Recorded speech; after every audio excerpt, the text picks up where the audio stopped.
কারণ এই মাসকে স্বয়ং শনিদেব, ভগবান শ্রীরাম, হনুমানজি, মহাদেব, মা লক্ষ্মী ও ভগবান শ্রীকৃষ্ণকে অর্পণ করা হয়। এছাড়া এই মাঘ মাসে সকালে ঘুম থেকে উঠে অবশ্যই কিন্তু আপনারা সকালে ঘুম থেকে উঠে এই কার্যটি কিন্তু আপনারা এই মাসে সবাই অবশ্যই করবেন।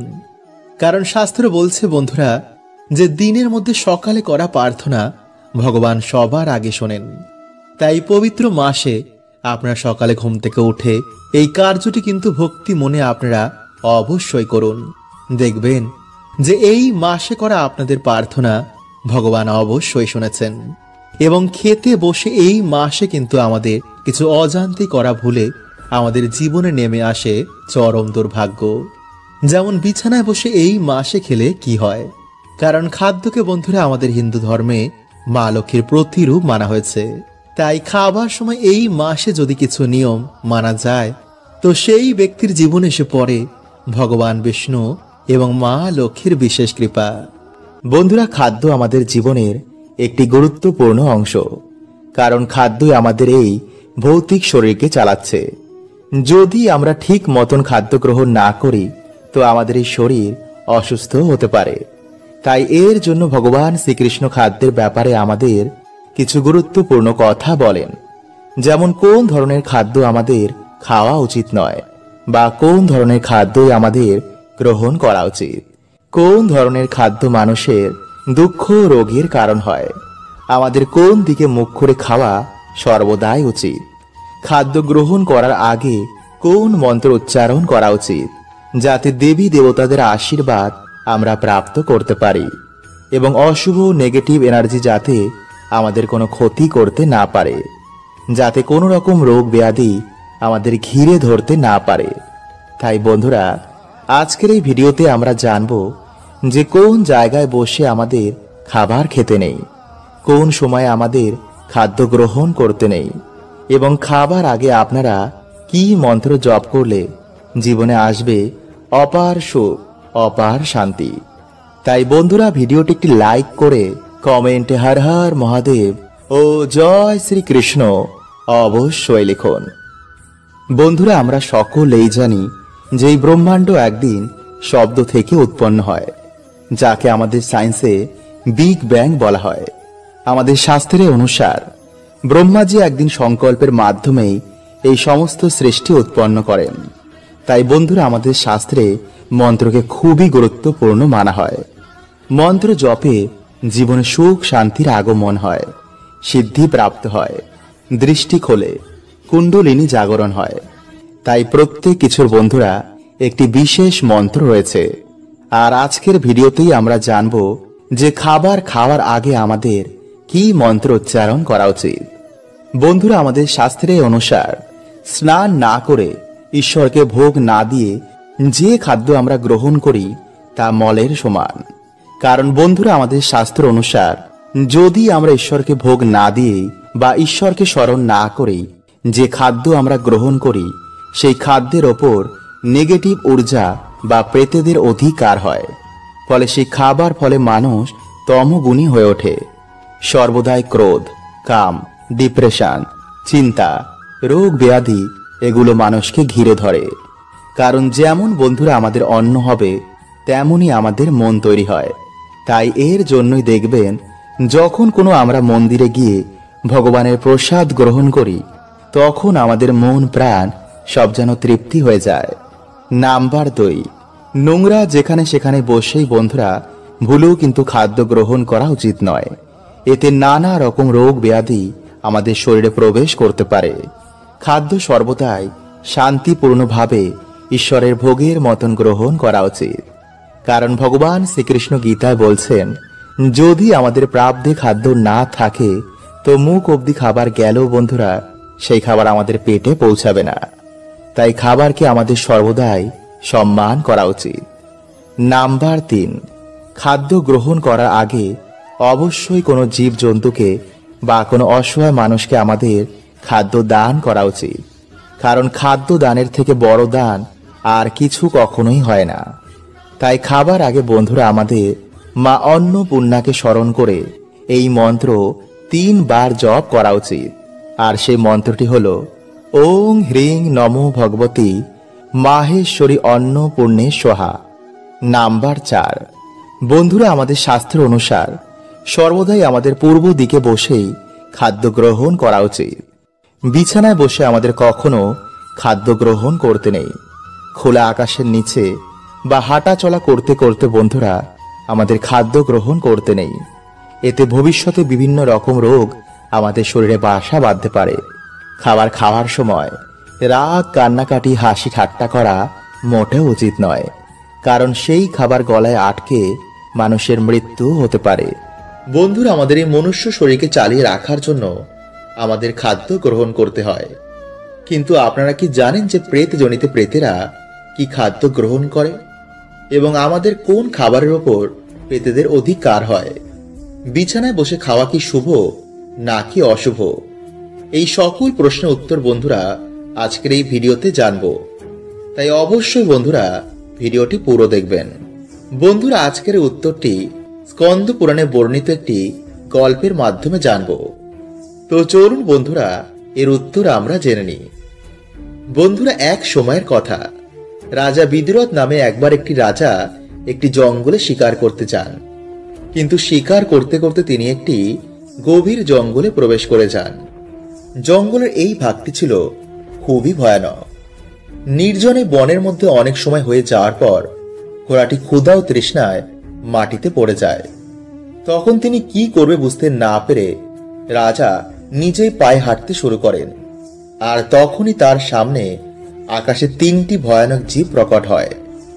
এই দেখে রাজা ভয় কাঁপতে শুরু করে আর ভয়ে ভয়ে তাদের জিজ্ঞেস করেন, কে তোমরা? আমি রাজা বিদুরথ। ক্ষুধা তৃষ্ণায় খাবার খুঁজতে খুঁজতে আজ এখানে এসে পৌঁছেছি। তখন এই 3জন প্রেতের মধ্যে যে বড় ছিল সে বলেন, হে রাজন, আমরা প্রেত। আমাদের কর্মজনিত দোষের জন্য আজ আমরা প্রেত জনিতে কষ্ট ভোগ করছি। আমার নাম মাসন্ত, এ আমার 2 নম্বর সাথী বিদেবত, আর ও হলো কৃতঘ্ন। তখন রাজা অবাক হয়ে বলেন, প্রেত কি? এর উত্তরে মাসন্ত বলেন, হে রাজন, যে মনুষ্য অন্যকে কষ্ট দিয়ে সুখী হয়, যে পশু পাখিদের উপর অত্যাচার করে, গুরুজনদের নিন্দা করে, যে পরস্ত্রী বা পরপুরুষের সাথে সম্বন্ধ রাখে, যে অন্যের ধনকে ছল চাতুরি করে দখল করে নেয়, রাজন সেই হলো প্রেত। আসলে রাজন, আমরা হচ্ছি 3 ভাই। আমাদের 3 জনের কুকর্মের জন্য আমাদের আজ প্রেতজনি ধারণ করতে হয়েছে। নাস্তিক হয়ে আমরা সর্বদাই ধর্মবিরোধী কাজ করেছি। ঈশ্বরের পুজো অর্চনা ছাড়াই খাদ্য গ্রহণ করেছি। দান ধ্যান জপ পুণ্য আমরা জীবনে কিছুই করিনি। ফলে বহু বছর ধরে আমাদের এই প্রেতজনিতে ঘুরতে হচ্ছে। এই সব শুনে রাজার মনে আরো প্রশ্ন জাগে। তাই তখন তিনি জিজ্ঞেস করেন, এই মনুষ্য জগতে আমাদের থাকার জন্য খাদ্য গ্রহণ করতে হয়, কিন্তু তোমরা প্রেতেরা কি খাদ্য গ্রহণ করো? তখন মাসন্ত বলেন, রাজন, যেই বাড়িতে খাদ্য তৈরি করার সময় মহিলাদের মধ্যে ঝগড়া ঝামেলা হয়, সেই বাড়িতে খাদ্য প্রেতেরা গ্রহণ করে। যেই বাড়িতে খাদ্য তৈরি করার পর খাদ্য গো মাতাকে বা কোনো পশু পাখিকে না দিয়েই তারা গ্রহণ করে নেয়, সেই বাড়িরও খাদ্য কিন্তু প্রেতেরা গ্রহণ করে। যেই বাড়িতে কখনো ঝাড় দেওয়া হয় না বা সর্বদাই অপরিষ্কার থাকে, যারা বিছানায় বসে খাদ্য গ্রহণ করে, সেই খাবারের ওপরেও কিন্তু প্রেতেদের অধিকার থাকে। কারণ অপরিষ্কার এঁটোকাটা জায়গায় আমরা বাস করি। যারা ঈশ্বরকে স্মরণ না করেই খাদ্য গ্রহণ করে, সেই খাবারের ওপরেও আমাদের অধিকার হয়। এছাড়া যদি বন্ধুরা আমরা মাটিতে বসে খাদ্য গ্রহণ করি, তো আমাদের শরীরের ঊর্জা ও পৃথিবীর ঊর্জার একসাথে মিলন ঘটে। কারণ বন্ধুরা, আমাদের শরীর 5টি তত্ত্বের তৈরি। যখন আমরা মাটিতে বসে খাদ্য গ্রহণ করি, তখন আমাদের শরীরের ঊর্জা ও পৃথিবীর ঊর্জার মধ্যে একটি মিলন ঘটে। আর এর ফলে আগেকার মানুষেরা বহু বছর বাঁচত, তারা সুস্থ ও নীরব থাকত। কিন্তু বর্তমানে মানুষ প্রকৃতি থেকে ধীরে ধীরে দূরে চলে যাচ্ছে, আর এর ফলে তাদের জীবনে সমস্যা নেমে আসে। তাই বন্ধুরা, আমাদের ঋষি মুনিদের দেওয়া জ্ঞান অবশ্যই পালন করা উচিত। বন্ধুরা, বেদব্যাস মুনিজির অনুসার আমাদের প্রত্যেকের ঘুম থেকে উঠেই সবার প্রথম নিজের হাতের তালুর দিকে তাকিয়ে ঈশ্বরকে ধন্যবাদ করা উচিত। কারণ বহু মানুষ হয়তো রাতে ঘুমানোর পর তারা আর সকালে ঘুম থেকেই ওঠেনি। বহু মানুষ রাতের বেলায় তার প্রিয়জনকে হারিয়েছে। কিন্তু ঈশ্বরের বিশেষ কৃপা যে আমাদের সাথে বন্ধুরা এমন কোনোটাই হয়নি। তাই এর জন্য আমাদের সকালবেলা ঘুম থেকে উঠেই হাতের তালুর দিকে তাকিয়ে পরমাত্মাকে ধন্যবাদ দেওয়া উচিত। কারণ বন্ধুরা, আমাদের এই হাতের তালুতে সমস্ত দেব দেবীর বাস হয়। তাই নিজের হাতের তালুর দর্শন করে মনের ইচ্ছা বললে সমস্ত দেব দেবীর আশীর্বাদ একসাথেই প্রাপ্ত হয়। সকালে উঠেই নিজের হাতের তালু দেখা অত্যন্তই শুভ বলে মানা হয়। কারণ হাতের তালুর অগ্রভাগে রয়েছে মা লক্ষ্মী, হাতের তালুর মাঝখানে বিরাজ করেন মা সরস্বতী, আর তালুর ঠিক নিচে বিরাজ করেন স্বয়ং ভগবান শ্রীকৃষ্ণ। তাই এর জন্যই আমাদের শাস্ত্রে ঘুম থেকে উঠেই হাতের তালু দর্শন করতে বারবার বলা হয়েছে। কারণ বন্ধুরা, আমি আগেই আপনাদের একটি ভিডিওতে বলেছি যে জন্মের সাথেই আমাদের ওপর 3টি ঋণ চেপে যায়, আর তা হল পিতৃঋণ, দেবতাদের ঋণ আর এই প্রকৃতির ঋণ। তাই যতদিন না বন্ধুরা আমাদের এই ঋণ চুক্ত হবে ততদিনই আমাদের জীবনে নানা রকম সমস্যা লেগেই থাকবে। তাই এর জন্যই বন্ধুরা আমাদের সকালে ঘুম থেকে উঠেই এইভাবে নিজের মনের বাসনা সমস্যা যদি ঈশ্বরকে আমরা বলি, তারপর ধন্যবাদ দিই, তো জীবনের সমস্যা বাধা বিপত্তি সব কিছু থেকে ঈশ্বর আমাদের মুক্ত করে দেবেন। তাই এর জন্য আমাদের যা করতে হবে, সকালে ঘুম থেকে উঠেই নিজের হাতের তালুর দিকে তাকিয়ে এই মন্ত্র 3 বার পাঠ করবেন। আর সেই মন্ত্রটি হল ওম পরমাত্মনে নমঃ, ওম পরমাত্মনে নমঃ, ওম পরমাত্মনে নমঃ। এইভাবে মন্ত্রটি পাঠ করার পর নিজের মনস্কামনা ঈশ্বরকে বলবেন। তারপর ঈশ্বরকে ধন্যবাদ দিয়ে বিছানা থেকে মাটিতে পা দেওয়ার আগে ভূমাতাকে প্রণাম করবেন। তারপর মাতাকে ধন্যবাদ দিয়ে আপনারা আপনাদের ইষ্টের মানে ঈশ্বরের দর্শন করবেন। তারপর মা বাবাকে প্রণাম করে সূর্য নারায়ণ দেবকে প্রণাম করে আপনারা বলবেন যে আজকের আমার এই দিনটি খুবই খুবই ভালো কাটবে। কারণ যার উপর মা লক্ষ্মীর কৃপা থাকে না, তার পড়াশুনো, কাজের জায়গা এবং প্রেম সম্বন্ধেও বিভিন্ন রকম সমস্যা দেখা দেয়। এমনকি পরিবারেও ছাড়াছাড়ি পর্যন্ত হয়ে যায়।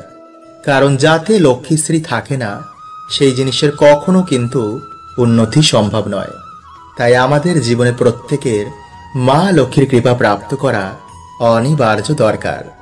তাই বন্ধুরা, আজকের যেই প্রক্রিয়াটি আপনাদের জানাবো, তা যদি ভক্তি ও পুরো নিষ্ঠার সাথে আপনারা পালন করতে পারেন, তো আমি আপনাদের বলছি যে আপনারা মা লক্ষ্মীর কৃপা প্রাপ্ত করবেন, এটা গ্যারেন্টি। তাহলে দেরি কেন? তো চলুন বন্ধুরা, এবার আমরা জেনে নিই সেই প্রক্রিয়াটি। বন্ধুরা, আমরা সকলেই জানি যে ভগবান বিষ্ণু হলেন এই সৃষ্টির পালনকর্তা, আর মা লক্ষ্মী হলেন তার শক্তি স্বরূপা। তাই ব্রহ্মাণ্ডে যত ডাইমেনশন আছে সব কিছু শ্রী হচ্ছেন মা লক্ষ্মী। তাই আপনারা কোনো রকম লোভ বা লালসা না করে মায়ের আশীর্বাদ প্রাপ্ত করার জন্য আপনারা এই প্রক্রিয়াটি করবেন। কারণ যার উপর মায়ের আশীর্বাদ থাকে তার 14 পুরুষের কখনো অর্থের অভাব হয় না, কোনো মনোবাসনাও তাদের অপূর্ণ থাকে না। তাই আপনারা মায়ের কৃপা প্রাপ্ত করার জন্যই এই মনোভাব নিয়ে এই প্রক্রিয়াটি করবেন। তো আমার সাথে বন্ধুরা একবার আপনারা বলুন, জয় মা লক্ষ্মী। বন্ধুরা, এই প্রক্রিয়াটি করার আগে বাড়ি থেকে অলক্ষ্মী বিদায় করা খুবই দরকার, নইলে কিন্তু মা লক্ষ্মী আপনাদের বাড়িতে কখনো প্রবেশ করবেন না। কারণ যেই বাড়িতে অলক্ষ্মী বাস করেন সেই বাড়িতে মা লক্ষ্মী কখনো প্রবেশ করেন না।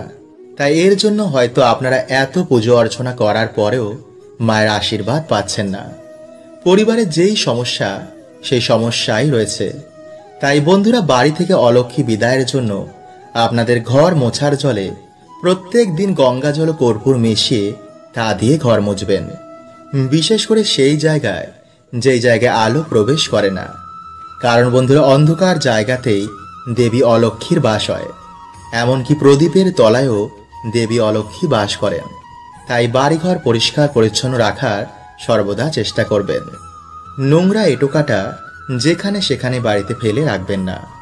বন্ধুরা যেমনভাবে আপনারা বাড়িতে সন্ধ্যা প্রদীপ জ্বালান, বাড়িতে সন্ধ্যা আরতি করেন, তেমনি সন্ধেবেলায় বাড়িতে পুজো অর্চনা করার সময় মা লক্ষ্মীর সামনে একটি ঘিয়ের প্রদীপ জ্বালাবেন।